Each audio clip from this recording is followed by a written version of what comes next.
भारत दुनिया का सबसे ज़्यादा आबादी वाला देश है और इसी वजह से यह दुनिया का सबसे बड़ा लोकतंत्र भी है। और इतने बड़े लोकतंत्र में जब जनरल इलेक्शंस जैसे इवेंट होते हैं तब इनका इम्पैक्ट ज़रूर विश्व के दूसरे देशों पर ही पड़ता होगा।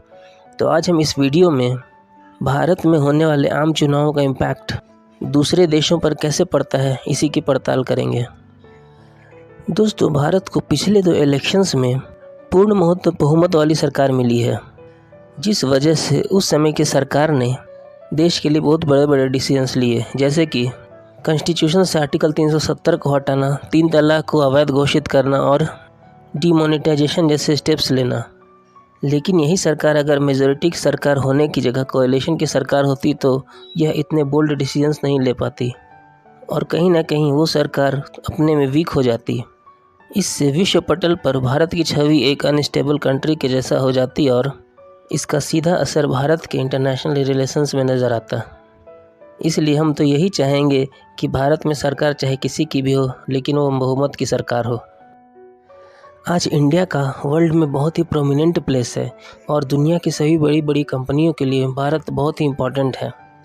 वर्ल्ड की बड़ी बड़ी कंपनियों के लिए भारत न सिर्फ एक्सट्रीम पोटेंशियल वाला मार्केट है, बल्कि इन कंपनियों में भारत के बहुत स्किल्ड वर्कफोर्स भी काम करते हैं।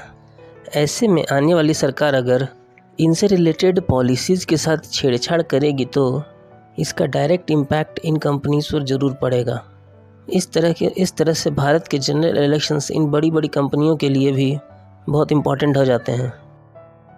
आज भारत विश्व का 5वां सबसे बड़ा इकोनॉमी है और बहुत ही जल्द लोगों को इसके 3rd लार्जेस्ट इकोनॉमी बनने का भी उम्मीद है।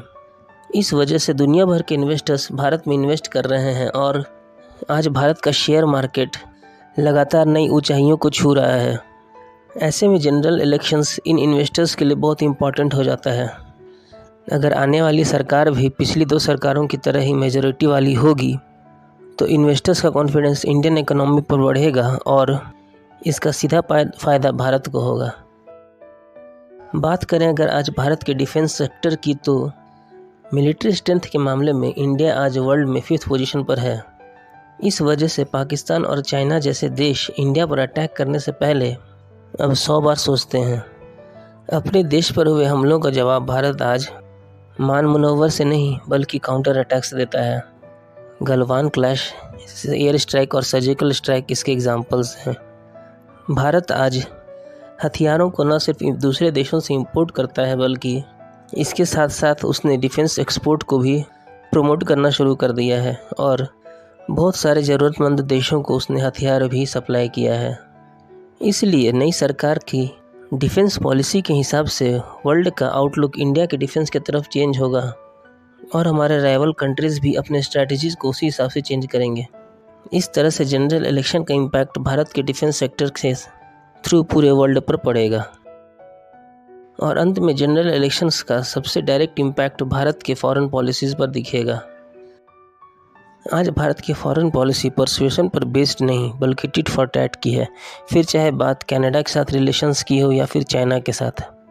जिस देश का भारत के साथ जैसा रवैया रहता है, भारत का भी उस देश के साथ वैसा ही रवैया रहता है। इसी वजह से आज भारत वर्ल्ड पॉलिटिक्स में बहुत ही प्रोमिनेंट जगह रखता है और इंटरनेशनल अफेयर्स में बहुत ही सिग्निफिकेंट रोल प्ले करता है। इसलिए इलेक्शन के बाद आने वाली सरकार के फॉरेन पॉलिसीज़ पर इंडिया के इंटरनेशनल रिलेशंस बहुत हद तक डिपेंड करेंगे और जिसका वर्ल्ड पॉलिटिक्स में बहुत इम्पैक्ट पड़ेगा। तो फ्रेंड्स, इस तरह से हमने देखा कि यह साफ है कि भारत के जनरल इलेक्शंस का इम्पैक्ट पूरी दुनिया पर पड़ता है और भारत का जनरल इलेक्शंस पूरी दुनिया के लिए एक बहुत बड़ा इवेंट होता है।